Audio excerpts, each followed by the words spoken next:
JFD, just fair and direct.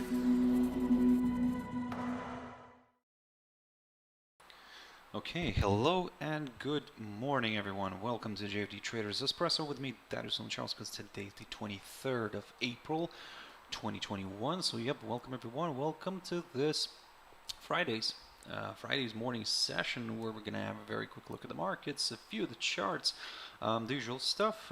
But before we do that, as always guys, let's quickly have a read through our risk disclaimer. So, the content we produce does not constitute investment advice or investment recommendation, should not be considered as such, and does not in any way constitute an invitation to acquire any financial instrument or product. As always, I'll give you a few seconds to read the rest and we can continue.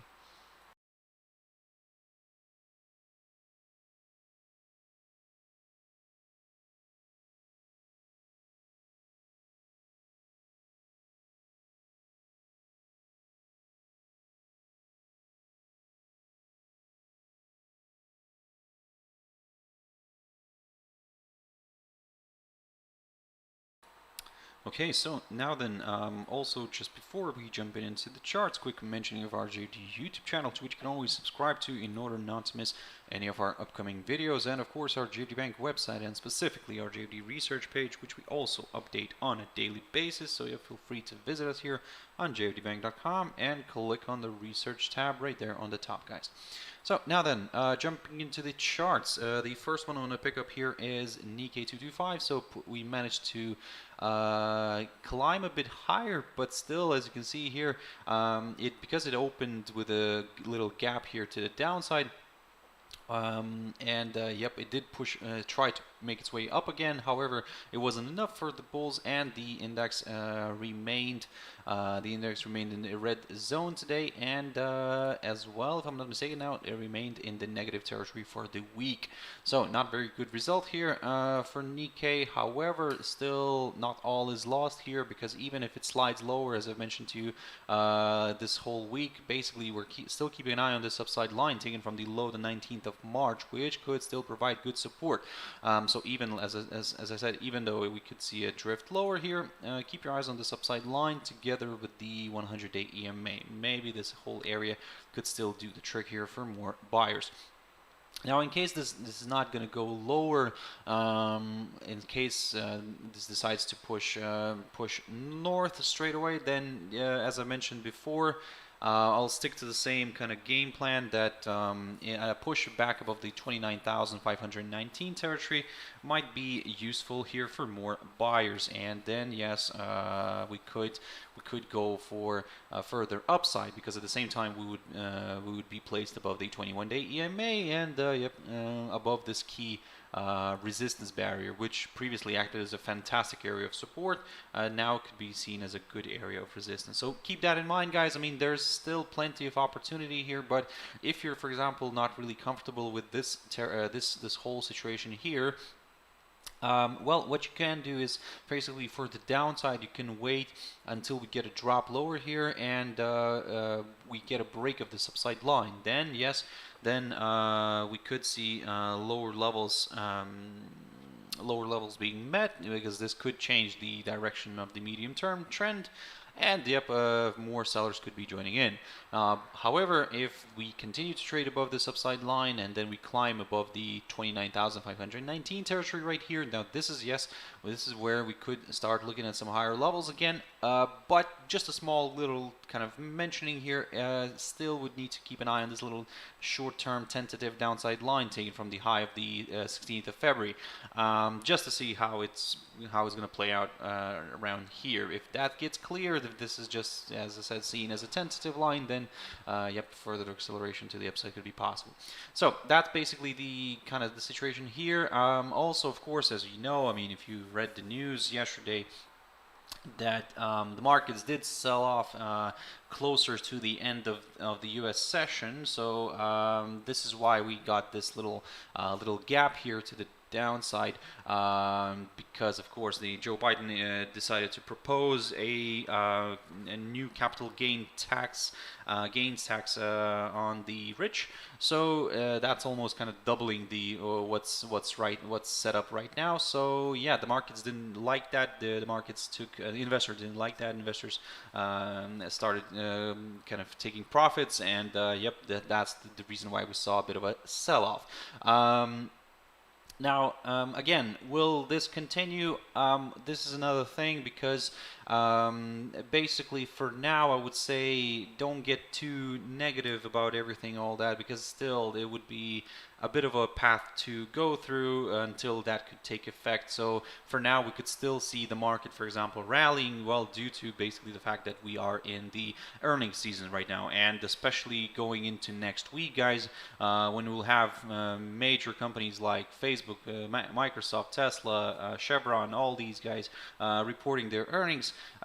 This could still be the index could still kind of come under buying interest. So keep that in mind. For now, I would say that yeah, even for today, let's say when I'll jump into other these indices, yes, be very careful today, and probably just the suggestion here could be maybe to leave it till Monday, but again, you'll be the judge, guys. Maybe we'll get us some sort of a big pop or a big drop at some point today, but let's see. For now, with Nikkei, I would say that yes. I mean, it's clearly. I mean, although it's closed already and till Monday, but yeah, still, it's clearly that it shows that it's kind of at the moment it's kind of a no man's game here on Nikkei. Quick update on Shanghai Composite. So yep, still keeping an eye on the same idea. So I'm not going to spend too much time on this one because I've mentioned this before. So on the positive note, the fact that we're still trading above these two EMAs, the 21-day and the 100-day EMA, that of course gives a bit of hope here for more buyers. However, a break of this barrier above the 3,496 territory is required. The negativity, of course, yes, still could be possible. We could see this one maybe drifting lower. However, I would not really aim for too low levels. I would only, let's say, if we see a drop below the 3,450 territory, excuse me, at the same time, it would be placed below these two EMAs, and then yep, we could then target this 3,373 territory or the 200-day EMA. Now the German DAX. With this one, it's very, very interesting. Yesterday we saw move higher, but by the end of the trading session, the index ended up above this barrier, the one that I was talking about, this 15,312 territory. We just kind of remained fractionally above it. So in a way, what I was saying this whole week, that this way it increases the chances for a further move north. However, given that there was this news that came out from Biden yesterday, that kind of stirs up a little bit everything. So if we take a look at the cash index right now, we'll see that the price is currently trading at around 15,260, maybe just fractionally above it. It's above this hurdle right here, but still below this 15,312 zone. What I need to see now is either a break of this upside line, and then yes, we could go maybe for some lower levels, but still the more comfortable scenario for the downside could come on a break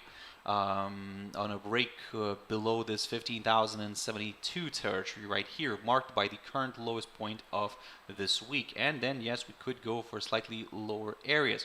But at the moment, I mean, we're stuck here. We're below this barrier, but above this upside line. So that's why it's a bit of a neutral game here for me. If in any case it pushes above this 15,312 territory, yes, I'll start looking at the upside again. But if it doesn't, if it stays somewhere around here, then I'm just kind of observing the price action. DXY, very quickly on that. So the dollar index is finding this downside line very good as a very good resistance area. So this is what I talked about this morning. This morning, this whole week, and basically what I said, that in a way keep your eyes on this downside line, because in order to go for some higher levels we need that break of this downside line. We're not really getting that yet, so let's see if something changes today. But so far, I mean, because this downside line is still intact, we cannot really let's say go for the upside.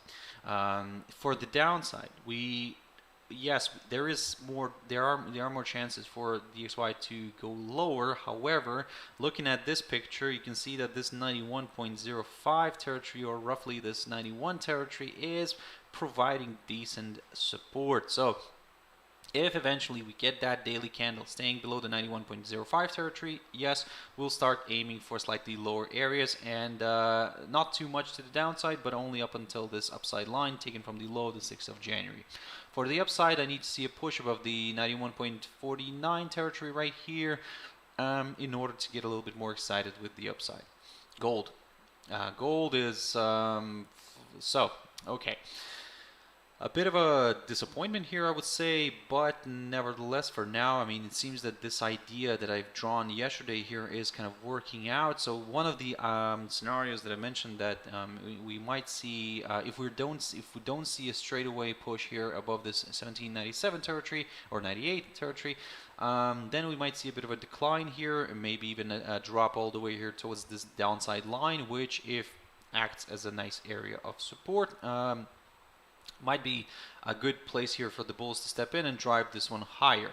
Now, will that happen? Of course, we'll have to be very careful here for now. I mean, and also we'll keep an eye on DXY. If this one starts popping above the downside line, then, well, I mean, gold could drift further south. However, for me, for the downside, I said before that I would prefer to wait for a drop below the 1760 territory right here in order to get a little bit more excited with the downside. For now, there is a chance, still a good chance for gold to go higher. If you're not comfortable with this scenario, keep your eyes on this scenario then, because then basically this is kind of probably a bit of a safer bet here. And if we get a pop above this 1798 territory, this will confirm a forthcoming higher high. More buyers could join in, and yep, our next target could be this 1816 level marked by the high of the 23rd of February. WTI oil, very quickly on this. So yeah, it's a bit of an annoying one, to be honest. I mean, because it continues to trade below this upside line, below this 62 territory, but currently is fractionally above the 21-day EMA, and to be honest, all this is not really kind of painting a very clear picture. So that's why I'm gonna take a bit of a rest here, and to be honest, I'm just gonna probably now take a more of a conservative approach, because looking at all this, I mean, if we push higher and if we manage to say have the daily candle staying above the 63.80 territory, then yes, I will go for higher levels. But if we don't, if we start kind of balancing somewhere around here, then to be honest, I'm just going to take a neutral stand, unless the commodity starts dropping below the yesterday's low here, which is also the current lowest point of this this week, near the 60.64. And as we drop below it, may open the door towards this 57.30 territory. Now, jumping into Bitcoin. So okay, so the cryptos. Now this is where the excitement kind of begins. Basically, if you remember, from the beginning of this week, when I was covering Bitcoin and some other of these cryptos, to which I will get in a bit, what I said here, from the beginning of this week, that if this barrier, the 57,212 territory, continues to provide somehow resistance, we could see another slide here and a move towards this upside support line taken from the low of the 11th of December. And look at what happened. We got that. So yes, it took a week, but nevertheless, the result has been achieved on Bitcoin.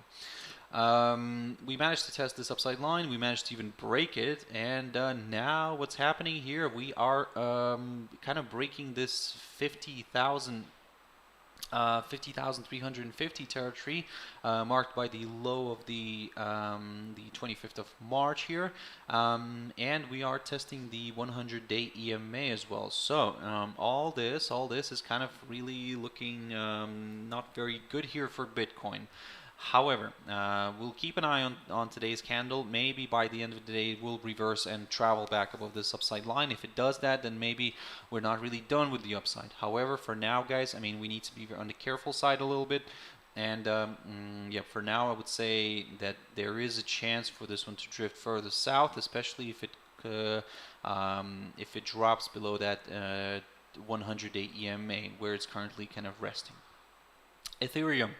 Look at this beautiful reversal. And if you remember about when I was covering Ethereum yesterday, I said that yes, we are moving higher here, and I said that if we get a break above this 2,550 territory, this could open the door for some higher levels. And what I said yesterday in the morning, that if we stay above this area, then this is where more buyers could join in. But if we fail to stay above this barrier, above this kind of previous all-time high, this is where it could become very tricky. And look at the result here. I mean, we are seeing this now, this decline here, and a move lower. Of course, for now, this move lower is considered to be as a temporary correction, because we're still basically trading above these upside lines here. But again, we'll be very carefully monitoring all this, because if it starts dropping lower here and breaks all these upside lines and then falls somewhere below the 1868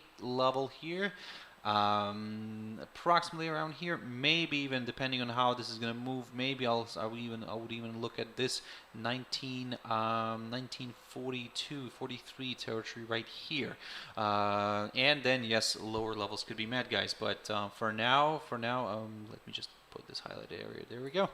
For now, we need to be probably very careful. I wouldn't say that this is a buying opportunity yet.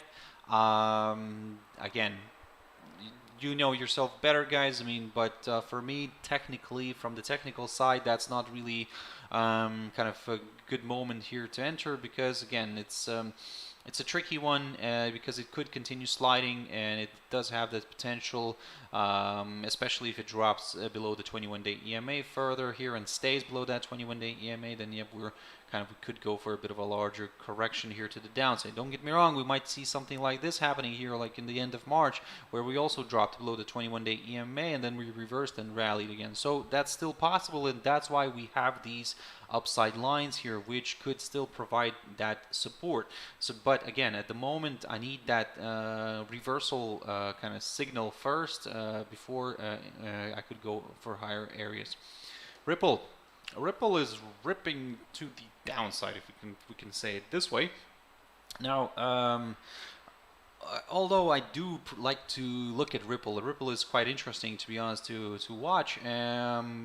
But yeah, after we found this resistance here, I've mentioned this level before, this 1.9657. So after we found this this resistance here, it started drifting lower, and what I said to you recently when I was covering Ripple, I said that if we get a drop below this 1.0960 territory, now that's where it could open the door towards further declines. And look at what happened. I mean, it did drop below this, and yep, now we are kind of targeting this 0.8315 zone. Or we could even end up going towards this highlighted territory here around the 0.78 level. So, but again, that all will depend if the rate continue, because we're looking at XRP USD here. If the rate will trade below this 1.1960 territory, or if you want, we can round it up towards the 110. So if we below the 110, if it stays below the 110, then yep, I could probably go for some lower areas. A quick update on Dogecoin.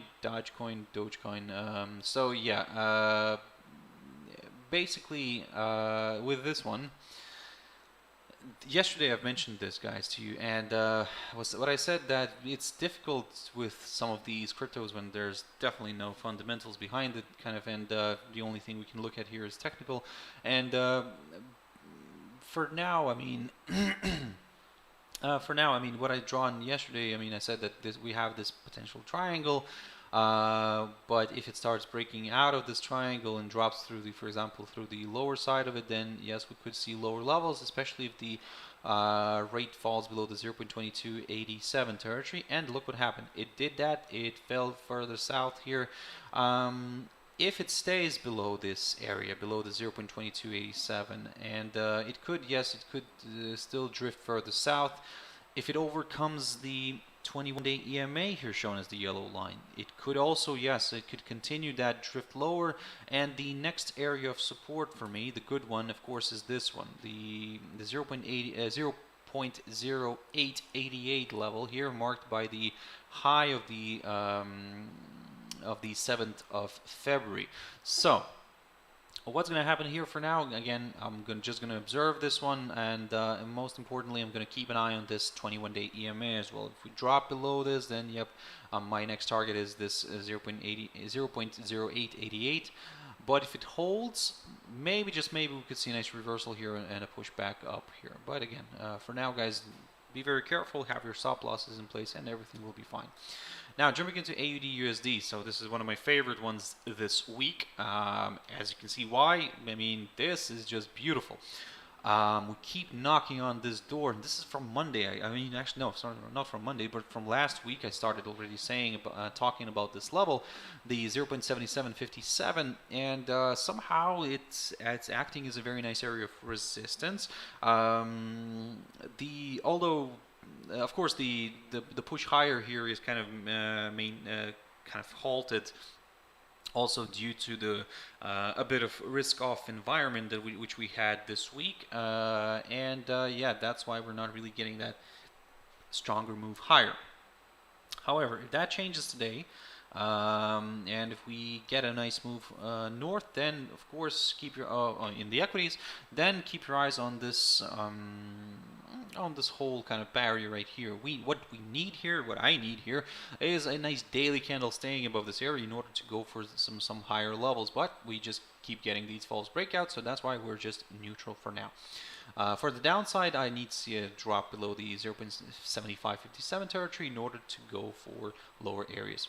USD/JPY, very quickly on this. So this is what I talked about yesterday as well, guys. I mean, I said that we are currently kind of stuck here.